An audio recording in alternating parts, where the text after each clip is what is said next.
and welcome to another day of 31 Days of Halloween. We are on day 10. We are on day 10. Today I'm dressed as a demon in disguise. You can't see my outfit because I'm sitting down and I've got a cat on my lap, so I can't. I even put the shoes on so I could show you, but then Sphinx decided she wanted to take my lap bed. But I got little demon wings back here on my white. It's a white corset with like pink demon wings, and then my shoes are pink with light little angel wings. So it's just like, haha. You want to say hello, Rob? Howdy there. So today we're not doing the thing where we both read stories from like r/paranormal. Instead, I will be telling my own spooky, scary stories. Ooh.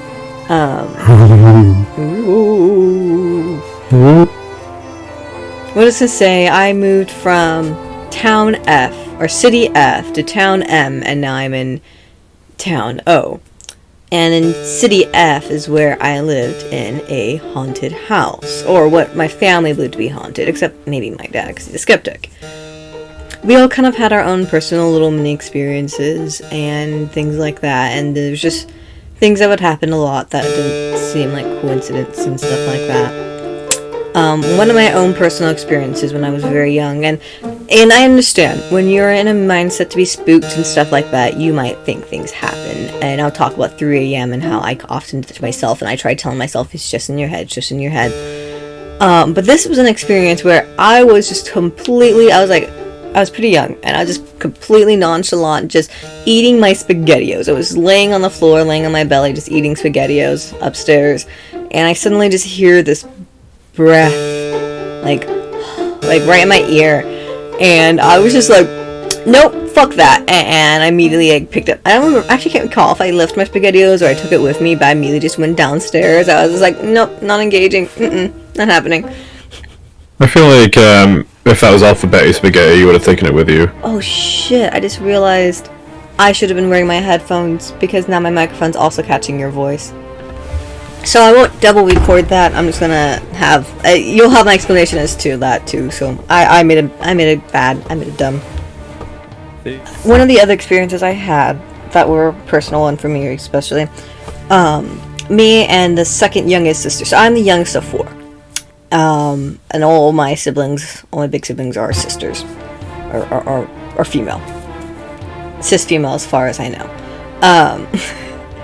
And the second youngest and I, we were in, so the way this room is set up was we had the kitchen, and the kitchen was a little doorway to our laundry room, which was just a room that literally had a washer dryer and then like a hanging rack.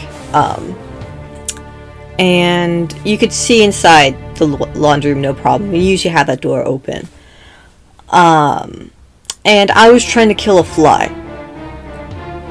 And, you know, like, these are, like, big, bulky, the washer machines, dryer machines. They're not, like, super old, but, you know, they still require quite a bit of force to open. They're heavy. The doors are heavy. And suddenly, the door swung open and then closed. And while, yes, my house, we had confirmed our house was on a slant, so our house was tilted, but it swung the opposite way. It went uphill. That's something I always leave out, actually, is I never mentioned it went uphill, not downhill, when it opened. So I the ghost. Go. Oh, I'm sorry. The ghost had the courtesy at least to close the door afterwards, right? I don't think it liked me trying to kill the fly or something. I don't know. I was gonna say, it just went to an open room, and there was a door behind it. So that's good.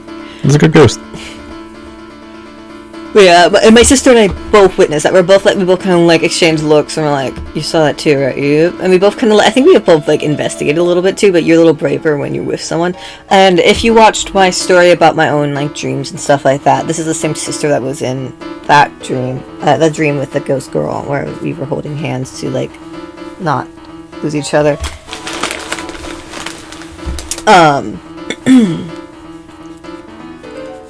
So this one is more about my sister, my second oldest sister. And I have so many of them.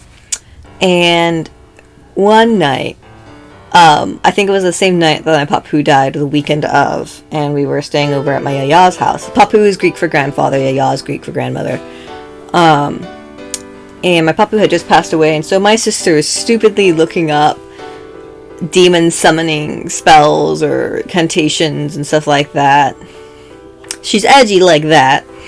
And I'm like 13, maybe 12 at the time, so like I'm still pretty young, but so she's looking this stuff up, and she read a few out or whatever.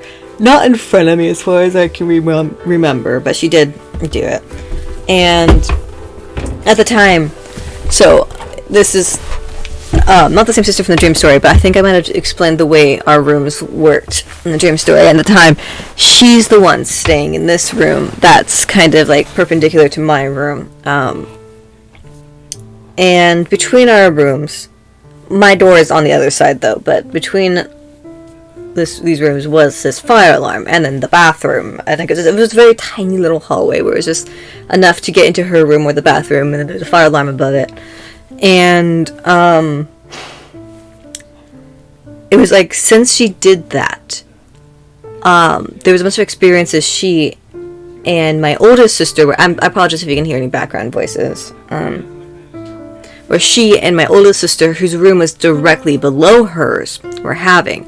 And the main thing was with this fire alarm, where it would just keep going off. Like, it just, like, when there was no fire, there's no smoke. This is before, everything was on fire. But no, and yeah, you could just say, oh, it's a faulty fire alarm. That makes sense, but it would just fill her with absolute dread. And I know both my sisters, and I might be misquoting them, but they were both, like, I've heard them both say stuff like one of them said, the one that was in the room below, that she's felt like arms on her, holding her down in her bed, like very cold arms holding her down in her bed and stuff like that, touching her, things like that. The other ones had similar things that she said in that room above.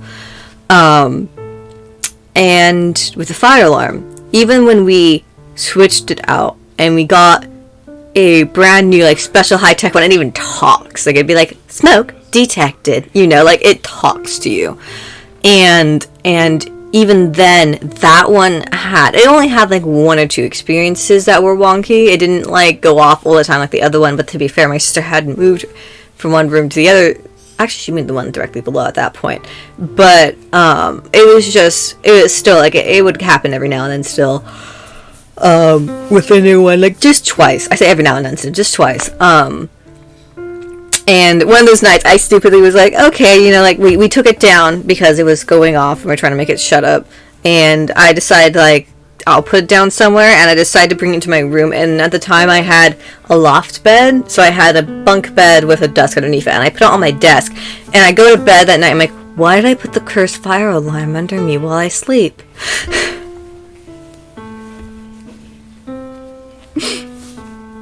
Not the best leap of logic, right? She didn't burn to death. Well, I never started a fire, I just kept on claiming there was one. Now, there was, my parents obviously had the master bedroom, master bathroom. I mean, I know not always parents take the master bedroom, master bathroom, but usually when you are young, the parents have the master bedroom and bathroom. And for some reason, I don't know why, I always had like really unsettling feelings about the master bathroom, especially at night. Very often I would get the willies, or just like I would just feel uncomfortable, especially if it was dark. But I have a fear of the dark. More technically, I have a fear of what could be in the dark. And so. And it was a big bathroom. It's the master bathroom. And at one point, they ended up installing the door to be backwards by accident. It wasn't my parents' design. It was like the people who accidentally put the door backwards, or they ordered the door backwards. And so then the door had to go all the way open. You had to go all the way into the bathroom to turn on the light. You can hear the blow dryer in the background. Sphinx, close my door all the way. Good girl. And like I said, I got really feelings, and I was afraid of what could be in the dark. So it was like I always hated going in there at night because it was like really dark in there, and you'd have to go like almost halfway in because the door is huge. So you had to go like all the way around the door and then you would be in a corner where the light switch was. Like, the light switch was, like, between a cabinet and the door. And it was a small little corner, and I'm like, something's gonna get me, something's gonna get me. Or I was worried because there's mirrors, like a really big mirror in the bathroom. I was worried that I was gonna turn on the light and then see something in the mirror, or even before I turned on the light, I was gonna see something in the mirror. And so it's just like, I don't personally have any, like, really eerie things that happened in there, but I just always got bad feelings from it. And then my mom's, maybe not, and like, it wasn't just the bathroom, it was also the hallway that was kind of outside the bathroom. I always had, like, eerie feelings about that. And my mom's told me that she's seen at least 4 apparitions in that house. I know one of them was in that hallway. I say hallway, it's like literally in the bedroom. It's like right in front of the walk-in closet in the bathroom, and it's in the bathroom. But she's seen, it was like on New Year's Eve, I think it was, and she saw this young boy, like, very pale, dark hair, whatever, total, like, Grudge little boy, or Ju-on little boy, standing in that... It's Toshio. Oh, your voice startled me! It's been so quiet! I'm so sorry. It's Toshio, it's the cat boy. But yeah, and then she said she's seen 3 other apparitions. I'm not sure where she saw, I wouldn't be surprised if it was also in her bed, so probably in that hallway area. And they were cloaked. Those 3, but I think she said, like, I think she was able to say, like, what their gender were and stuff like that. But I had tried contacting her about, like, hey, do you want to, like, do this recording with me and talk, like, you talk about your own experiences while I talk about mine, and then, like, or if you don't want to be on video or camera or audio, there you go, audio, you can just write it down and I can retell it for you. But she never actually got around to doing that. But she's busy and never seems to see my texts. She did respond, at least. She said maybe, but then never touched up on that, and I just don't feel like pushing, because I don't. Here's another one that has to do with my mom again. And my dad this time, who's usually skeptic, where they were in their bedroom, and their bedroom's directly below my bedroom. And they have a sliding glass door to the outside, and I only had one window in my room. Once again, I only had one window in my room. My last house, I only had one window in my room. Seems to be a pattern for me. But there was this big tree in our backyard of our neighbors directly behind us that could be seen from our windows. Their sliding glass door, my window. And this night, the leaves in the tree start making this face. Like, they just were making a face, and my mom got pictures of it. And then suddenly the face turns demonic, and then my mom accidentally drops her phone when that happened, and she can't find it while this is happening. And she's trying, but it's like one of those things where you don't want to look away, because you're worried if you look away something might happen, you know? I'd rather not look at the demon face in the tree, honestly. You said you don't want to look at the demon face in the tree? No, I'd rather not. Like it was a choice between looking at it and then worrying something might happen if you look away. I would just look away and hide. Well, she was with my dad, her husband, kind of thing, so she, like, probably wasn't, like, as afraid as if you were alone, kind of thing, and she was trying to get pictures of it. And my mom's also, like, courageous as balls. Like, my mom has a wasp allergy, and still took a wasp nest and threw it into a trash bin. Like, my mom, don't fuck with my mom, like, honestly. This whole kind of series of events reminds me of the bloody Poltergeist film. You seen the Poltergeist film? The classic one from, like, the 90s? Yeah. You got the weird tree, you got the ghost child, which could technically be, I don't know, maybe, you know, that Jack in the Box thing? I guess that could count for that. And then you got the fire alarm, which could be swapped for the TV, right? The house is Poltergeist, confirmed. This with the fire alarm, that seemed like more of a demonic entity than ghost. Stepping it up a bit. Because my sister was being stupid. Unsurprisingly. Edgy freaking teen. Pro tip, okay. Mess with a Ouija board if it's in game and not in real life, yep, okay. So you don't anger actual spirits. Well, I'm not in that house anymore. Another family has that house, so they have to deal with it. Oh yeah, good luck to those guys! To be fair, I don't think anything ever got hostile towards us, technically. I think it just wanted to scare, at least with the fire alarm one, I think it just really wanted to scare, especially my sister who summoned it. Or if it was actually a demon, it might not have been a demon for real, because demons usually cause a lot more problems. But I hadn't finished this demon face story, actually. And I had this thing at 3 a.m. So when I watched the first Conjuring, that actually like scared me really bad. And I slept with the lights on for a couple of nights after watching the first Conjuring movie, which is really rare. It's really rare that I watch a horror movie and get scared, because I kind of grew up on horror movies because of my edgy sister, and I'm mostly desensitized, but it just kind of like played on some strings for me because it was very close to my own personal experience. It felt really real to me, the Conjuring movies, because it was based off of a true story as well. And then a lot of things that they had experienced was like kind of similar to like either I've experienced or some of my own personal fears. And I find it curious that I find it curious that you have to sleep with your lights on, because I actually can't sleep if there's lights on. So even if I'm scared, I'll have to turn like everything off, kind of thing. Ooh. And then I will hide in the corner of the bed against the wall so I can't look at anything. Well, like I've mentioned, I have a fear of Lymophobia, a fear of the dark, or technically what's in. I think it's nyctophobia. Nyctophobia is fear of the dark. Nyctophobia. I think the one that I was thinking of is fear of wasp or something like that. That's fair. But no, so there's so many of them, like, yeah. And I wouldn't say it's as severe enough to be a phobia, but it was pretty bad when I was very young, because I always slept with a nightlight on when I was very young, because I just could not, up until like maybe late high school, I slept with a nightlight on. And that night, it wasn't even a nightlight could do enough for me. I had to have the actual like ceiling light on, and it was bright, and but no, sorry, I said that night, I meant the night after, thing. This night that I'm talking about, so my mother had just told me about the demon face. She told me a couple of days after the fact, or like a week after the fact. I can't remember how much longer after the fact, but she told me after the fact. And she showed me the photos and everything, and it just really spooked me, especially since I mentioned my only window faces this tree. So for that night, I was really paranoid, so I slept my lights on again, and I had my blinds closed. Like, I don't want to look out there.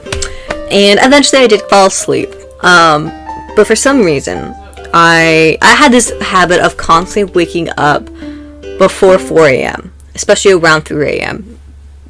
Like, it wasn't always, and it wasn't completely consistent, but it happened a lot. This night, I suddenly wake up, and I just had this weird feeling, and I look at the clock, and it's, around 3 a.m., after 3 a.m., and my mother also woke up around this time, and she has this feeling something's wrong, so she's going around, and she's checking on everyone, because she's very mother bear. She wants to make sure everyone's fine, so she's going around making her rounds, and she comes up to my room, and I'm already awake, kind of thing, and so she was just like, and so I'm like, everything okay? Rob sent me the poltergeist tree. And so she's like, I don't know, I just had this bad feeling, I just had this feeling that something's wrong. And so I'm like, oh, yeah, I guess I kind of feel that too. And she, continues her rounds. And shortly after that, suddenly, shortly after my mother has checked on me, and we're both kind of like, weird feelings tonight, an earthquake happens. And yes, I do live in earthquake country, so it's not that surprising that earthquakes happen. But it was just like out of nowhere, and like we just both had this really weird, obviously of course out of nowhere, but maybe not out of nowhere, but essentially we got our feelings from out of nowhere, like it's not like we're animals or something of a sixth sense. We suddenly just happened, like we suddenly just got this bad feeling, and then it happened. And I guess, like, there's one part of me that thinks, the rational, logical science part of me thinks, maybe what ended up happening was that we felt like the primary waves, and that woke us up, and that's why we had the bad feeling, but it was, like, subtle enough that we didn't even notice. But to be fair, I'm on, like, the upper floor, my mom's on the lower floor, so I don't know, maybe not. Like, I try to find logical explanations for some of the things. Like that one, like, maybe I felt like primary waves or something, and that's what woke us up. And then the secondary waves are what were the actual shaking and stuff like that. Being in a bunk bed during a earthquake is not the funnest, because you're like, wait, what do I do? Because what if my bed breaks from below me or something like that, or if my bed knocks over or something? I don't know. Like, they don't really tell you what to do for a bunk bed. You think that in every country they would. A bunk bed would be bad, but I think a hammock could be worse.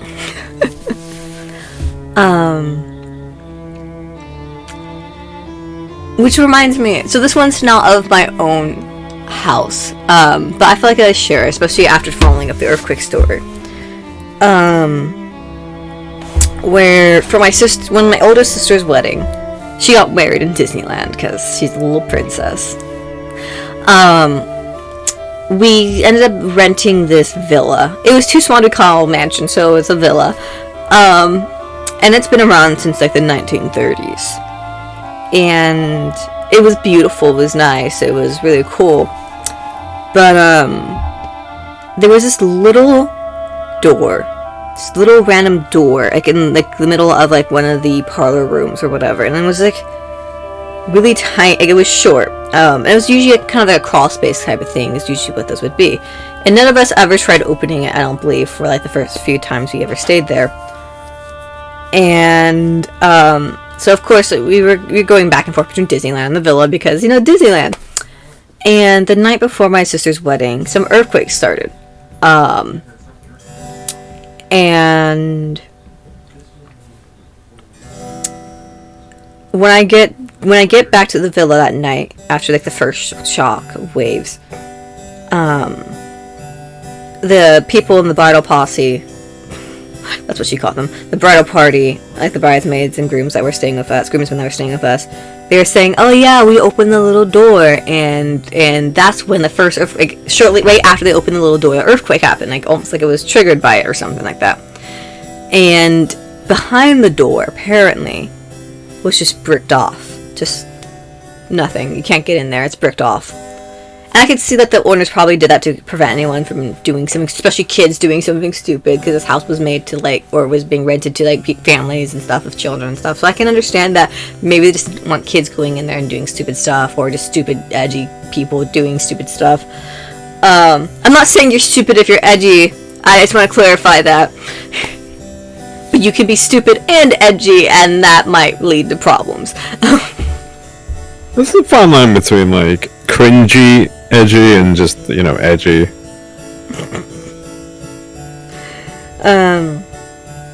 But yeah, so we all like joking and having some laughs out because earthquakes happened. Ah ha ha! You summoned a demon by opening that door, or whatever. You summoned spirits or whatever. You upset something.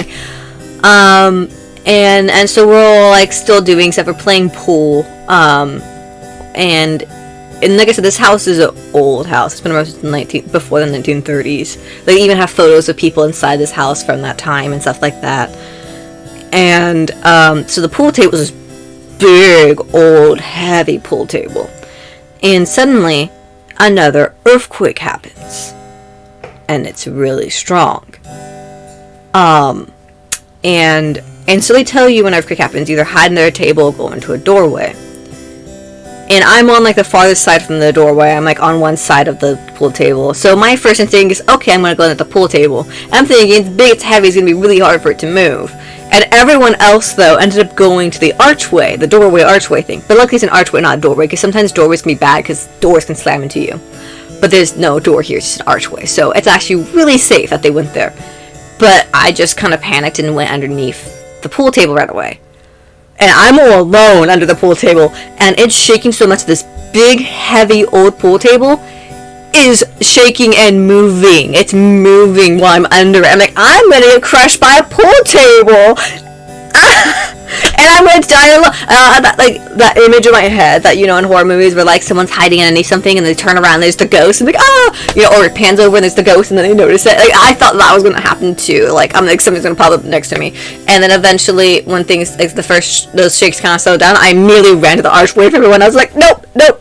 And then, so this is how bad the earthquake was on top of moving this giant fucking heavy pool table. The wall on one side of the building came down. Like, it fell. Like, the bricks were on that side. And apparently there was bees making a honeycomb in that wall. And they ended up swarming the house. You can go ahead and laugh at that. These bees ended up swarming the house. On that side of the house only. But they're swarming the lights. They're panicked. They're in shock. And so they're swarming the lights. And we're all panicking now. We're all like, oh my god, really bad earthquakes.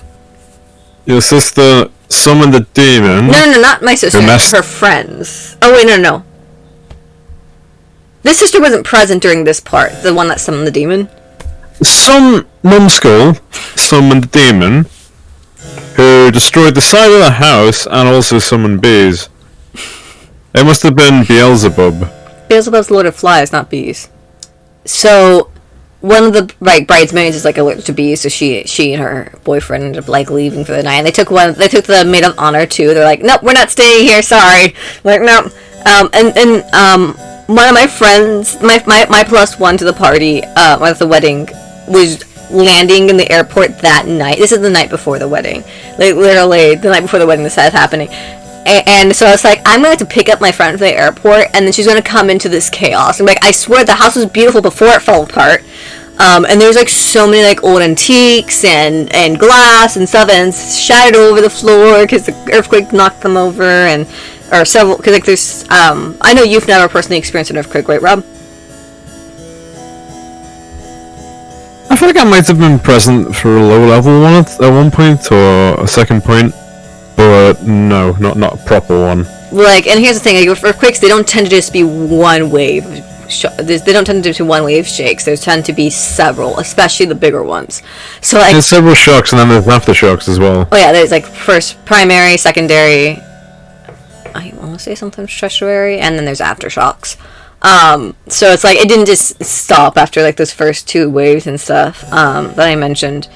In fact, like after we got to the archway, I think another one happened. And my parents are in the master bedroom, which to get to the master bedroom, you have to go to this other big guest bedroom through the master bathroom and then to the master bedroom. And apparently that one took the least damage. Like the master bedroom and the master bathroom took the least damage, but especially the master bedroom.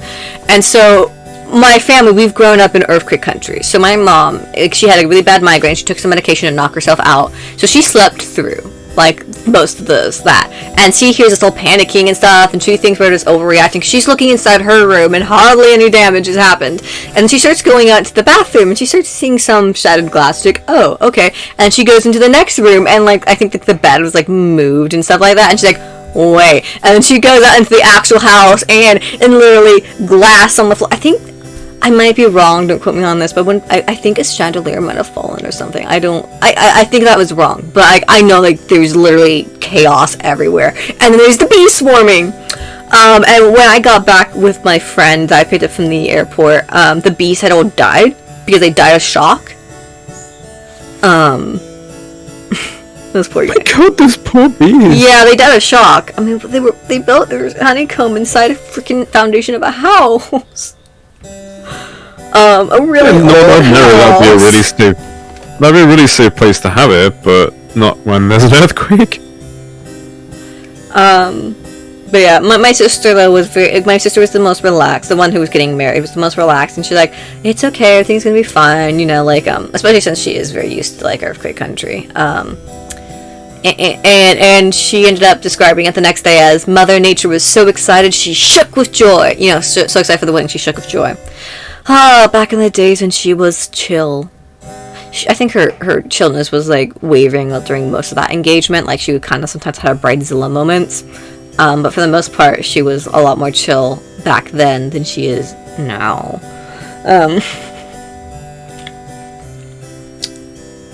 So that one, I don't know if that fully counts as a haunted story, but it just like the little demon door thing that happened with that, and then I won't go into too much details because I've been talking for over half an hour now. But there was my family owns a Montessori school and runs it, and my mom. It's on my dad's side, so it's my yaya and papu, but my mom did work there as well, and so has a lot of my family. And I've just straight up like refused to work there because so much drama and politics and stuff. I'm like, fuck that. So there was this rumor, you know, gossip thing that the baby rooms or the infant toddler rooms were like haunted and stuff. And so my mom had a few experiences, and we would sometimes like hear walking and stuff because she would stay after hours and stuff, and we actually went and like repainted like the walls and stuff after hours. Like we put a lot of work into that school ourselves, and I didn't even work there. my mom paid me for helping out, kind of thing. I believe, if I remember correctly. And I ended up doing like a cleansing one of those nights. I came with her and did a little. I set up a little circle, casted a circle, and set up some candles. And I said, you know, anything of a negative entity, please, you know, leave the premise. Blah blah blah. Burn some sage candles. Blah blah blah. And you know, things like that. My house. Well, it was not my house, but you know, it was more to ward off, like, especially negative entities. And then I was, funny enough, that same day, my mom was still kind of jumpy and stuff. And I tread very softly. I walk very quietly, so much so that my mom started joking eventually that she needs to put a bell on me. And so I would take that joke and I'd be like, ring a ding ding, this is my bell, if I was ever walking into a room that I knew other people were in, or if I was walking around a corner, because I would walk so softly that I'd just be like, ring a ding ding, this is my bell, ring a ding ding. You know, just like that people know I was walking in, because I scared the shit out of my mom and one of my sisters all the time. By accident. Completely by accident. I never tried to do it on purpose. And you would think I would learn from this experience, because when I walked into this room that my mom was in, and she didn't realize I walked in, and I start talking, she turns around and almost stabs me to death with scissors. Plot twist: the demon was the only thing that stopped her.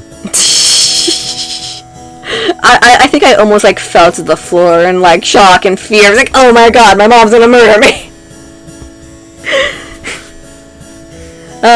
Wow, that took like over half an hour to be fair, there's also the parts to edit out and things like that. Well, I think I'll leave it off there, unless, do you have any more commentary you want to stay on that? I just want to let everyone know that they should have a gay day. Just jumping right to the outro, huh? Well, I thank you all for watching, and remember to practice safe social distancing, and I hope you all have a gay day. Pet the Sphinx.